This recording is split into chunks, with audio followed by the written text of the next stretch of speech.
The gold coin hits the mahogany counter with a heavy, satisfying clink, echoing through the silent lobby of the Raccoon City Continental. It is September 28th, just past 8 p.m. John Wick stands at the reception desk, soaking wet from the Midwestern rain, expecting nothing more than a room key and a bourbon. But the man behind the desk, a local manager filling in for Sharon, is sweating.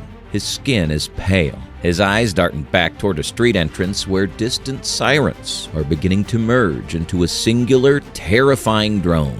Have you ever wondered what happens when the world's greatest assassin walks into a scenario he can't shoot his way out of? Tonight, we're running that simulation. We aren't testing if Wick can clear a room of Russian mobsters. We know the answer to that. We're testing if a tactical genius can survive a biological apocalypse where the targets possess zero self-preservation instincts. The Continental is about to be compromised. The safe zone rules you know from the movies are meaningless to a viral pathogen. Wick has his standard loadout, but he has zero knowledge of bioorganic weapons. He doesn't know that body shots are useless because the virus maintains basic motor function even after total organ failure. He doesn't know that a single scratch means game over. The lobby doors burst open, not with hitmen, but with the infected. The Continental breach and Kane's sacrifice.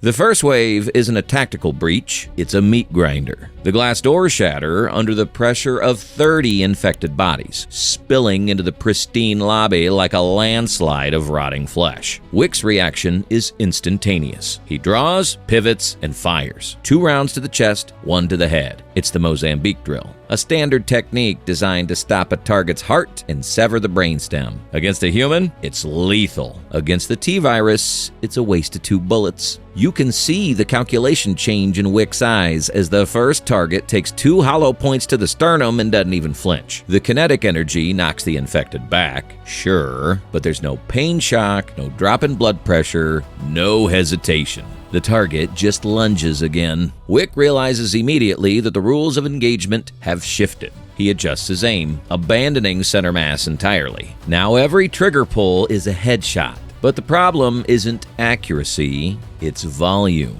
The sheer mass of the horde begins to crush the furniture, pinning Wick against the reception desk. He's wrestling with physics now, not just enemies. A human body weighs roughly 180 pounds. Multiply that by 50, surging forward with hysterical strength, and you have tons of force pressing down on him. He needs space. That's when the elevator chimes. Kane steps out, his cane tapping rhythmically against the marble floor. The blind assassin doesn't see the blood, but he hears the chaos. He moves like water, his cane sword flashing in the dim light. Kane is a massive asset here for one specific reason: ammo conservation. While Wick is burning through magazines, Kane is severing spinal columns with precise, silent strikes. They fall into a rhythm, back to back, a whirlwind of lead and steel clearing a circle of breathing room in the smoke-filled lobby. But the smoke is the problem. The fire suppression system has triggered, filling the air with thick, hissing fog. For Wick, visibility drops to 0. For Kane, the environment should be perfect, but something is wrong. Kane relies on the subtle sounds of life, the intake of breath, the rapid beat of a terrified heart, the friction of clothes shifting before a strike. The infected don't breathe. Their hearts don't beat. To Kane's heightened senses, the zombies are acoustic ghosts. They are effectively invisible until they're within biting range. A lurker stumbles out of the smoke, silent as a grave, and sinks its teeth into Kane's forearm. Kane doesn't scream, but he knows. He feels the tear in his skin, the burning transfer of fluid. He kicks the creature away, decapitating it in the same motion, but the damage is done. He turns his head toward Wick, listening to the slide lock back on Wick's pistol. They are overrun. The structural groans of the hotel indicate the ceiling is given way. Kane makes the only logical tactical choice. He shoves Wick toward the service exit, planting his feet firmly in the center of the archway. He isn't trying to win.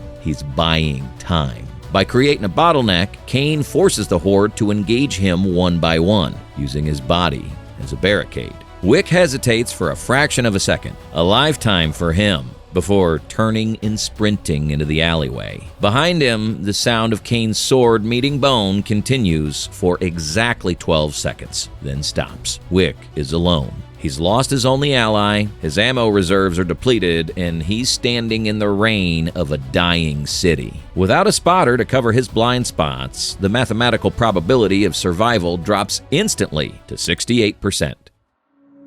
Street-level ballistics and the hunter killers.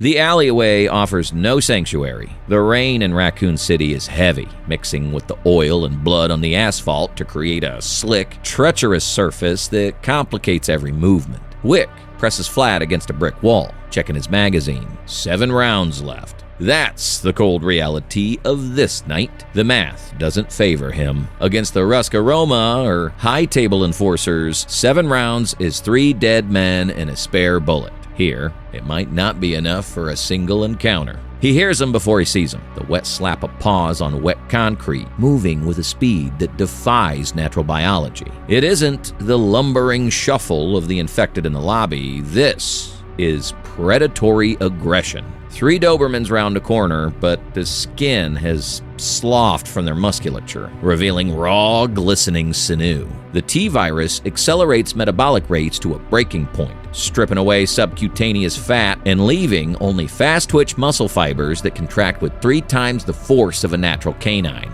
Wick drops into a low stance. The first dog leaps. He fires. Once, twice. The bullets strike the midsection, passing clean through rotting tissue. The dog doesn't even slow down. It hits him in the chest, the force driving him back into a metal dumpster. Wick struggles, his forearm jamming against the creature's throat to keep the snapping jaws inches from his jugular. He brings the pistol up, jamming the barrel under the creature's chin, and pulls the trigger. The back of the dog's head disintegrates. He shoves the carcass off, scrambling to his feet just as the second and third lunge. He burns the rest of the magazine in a frantic spray of gunfire, dropping the second dog midair and kicking the third one away hard enough to fracture its ribs before stomping its skull.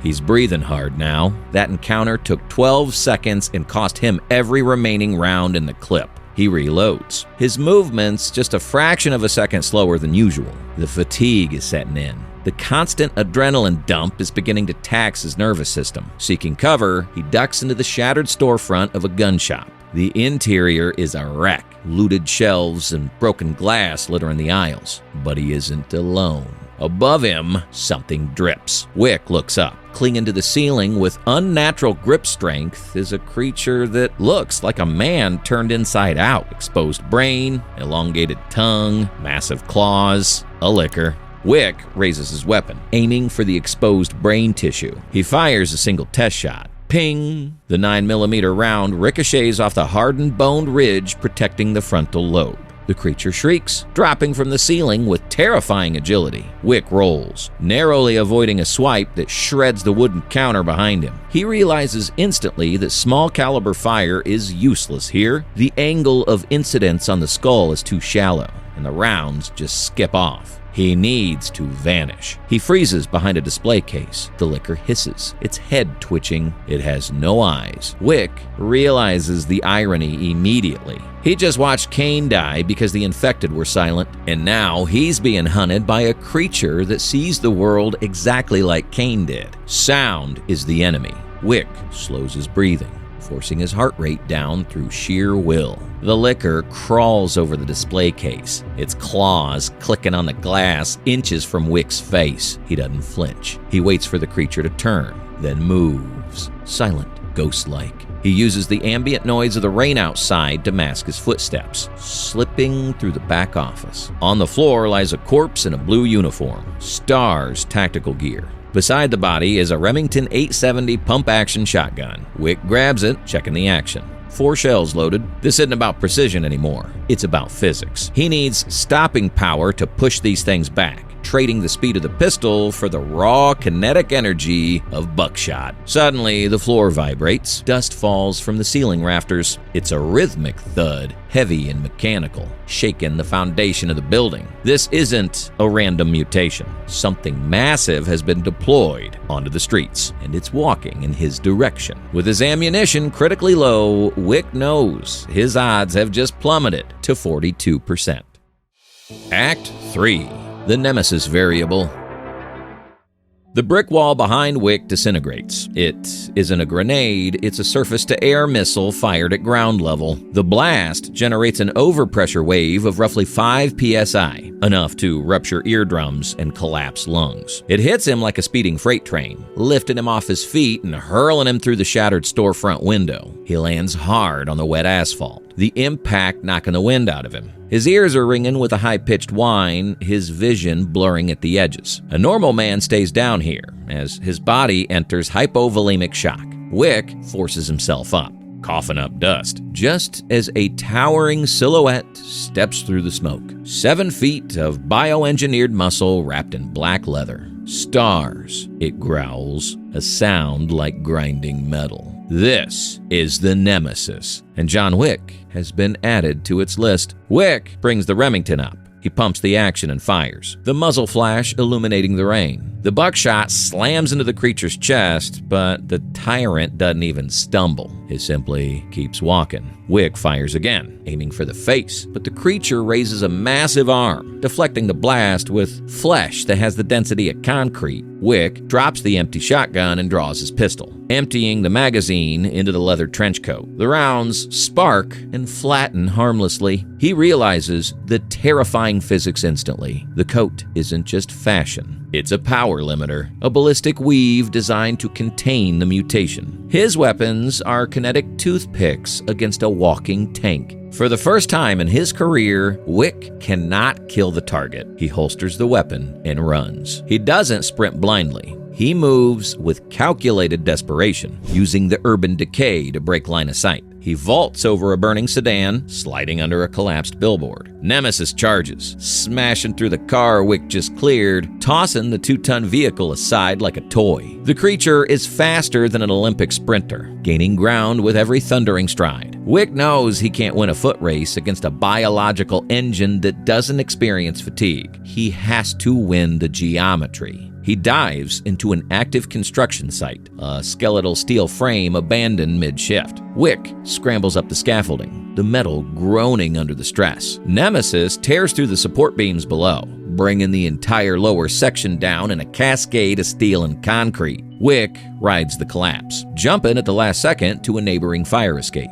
He looks down, watching the Tyrant get buried under tons of rebar and cement. It buys him seconds, not minutes. Suddenly, a massive tentacle erupts from the debris, snatching Wick's ankle mid-climb. The grip is hydraulic, crushing the bone. Wick is dangling, staring down into the glowing eye of the bioweapon. He can't shoot his way out. He can't kick free. So, he does the one thing the Tyrant's combat algorithms can't predict. Wick twists his body violently against the joint, dislocating his own shoulder with a sickening pop. The sudden anatomical shift creates just enough slack to slip the boot. He falls to the pavement below, agony searing through his arm. He stumbles away, cradling the useless limb, his breath coming in ragged gasps. He's battered, bleeding, and running on fumes. The severe trauma to his shoulder and the mounting fatigue signal a body collapse is imminent. His chances of making it out are now a grim 14%. But as he rounds the corner, he sees it, the Raccoon City Police Department, and above it, the rhythmic chop of rotor blades. An extraction helicopter is hovering near the roof. It's his only way out. But between him and the chopper is the station itself, a fortress of the dead. Act 4. The RDP Gauntlet and the Final Ascent. Wick crashes through the side entry of the RPD, his boots skidding on the polished marble. The station isn't a sanctuary, it's a mausoleum filled with the dead. The grand hall is silent, save for the distant, echoing moans from the holding cells and the relentless drumming of rain against the skylights. He is limping heavily now, his left arm hanging uselessly at his side, a dead weight dragging him down. He finds a sturdy doorframe, bites down hard on his leather belt until his teeth creak, and slams his dislocated shoulder into the wood. The joint pops back into the socket with a sickening crunch. The sudden rush of endorphins flood his system, a physiological failsafe against the blinding pain that nearly causes him to black out. He screams internally, the cold sweat mixing with the blood and grime on his face. He's back in the fight, but barely, and his body is screaming for a ceasefire that isn't coming. The radio on a fallen officer's vest crackles to life, cutting through the silence. This is Extraction. Airspace is compromised. Wheels up in 60 seconds. If you aren't on the roof, you burn with the city. 60 seconds. Wick forces his battered body into motion, taking the main hall stairs two at a time. But on the second floor landing, the air pressure shifts. The heavy, rhythmic thud of boots vibrates through the floorboards, shaking the dust from the lights. Blocking the narrow east hallway is a towering figure in a trench coat and fedora. Mr. X. Unlike the chaotic Nemesis, this tyrant doesn't run. He stalks with an inevitability that is psychologically crushing. There is no room to maneuver here. The hallway is 5 feet wide. Mr. X is 4 feet wide. To engage is suicide. To retreat is death. Wick checks his pockets. One flashbang scavenged from the Star's corpse. He pulls the pin and rolls it. The bang blinds the tyrant for a fraction of a second, not stopping him, but disrupting his tracking algorithms. Wick doesn't shoot, he charges. As the tyrant swings a fist like a wrecking ball, Wick drops to his knees, sliding across the slick floor between the monster's legs. He uses his judo training to hook the tyrant's ankle, using the creature's own forward momentum against it. The massive bioweapon stumbles, crashing into the wall with the force of a collapsing building. It isn't a defeat, just a delay. Wick scrambles up, sprinting past the art room, up the fire escape. His lungs are burning, his vision tunneling to a pinprick. He bursts out onto the rooftop rain. The helicopter is already rising, drifting away from the helipad. The pilot shouting something inaudible over the rotor wash. Between him and salvation is a final horde of shambling corpses. Behind him, the metal door buckles as Mr. X punches through it. Wick doesn't hesitate. He sprints full tilt at the ledge, vaulting off a ventilation unit. He clears the grasping hands of a zombie and launches himself into the void. For a heartbeat, he is suspended over the burning ruins of Raccoon City, a silhouette against the apocalypse. His hand clamps onto the cold metal of the landing skid. The metal is wet, slippery. His grip starts to slide. He swings his legs up, locking them around the strut, just as the city below disappears into the smoke. Survival was never guaranteed. In fact, the numbers say he had less than a 5% chance. But John Wick has never cared much for math.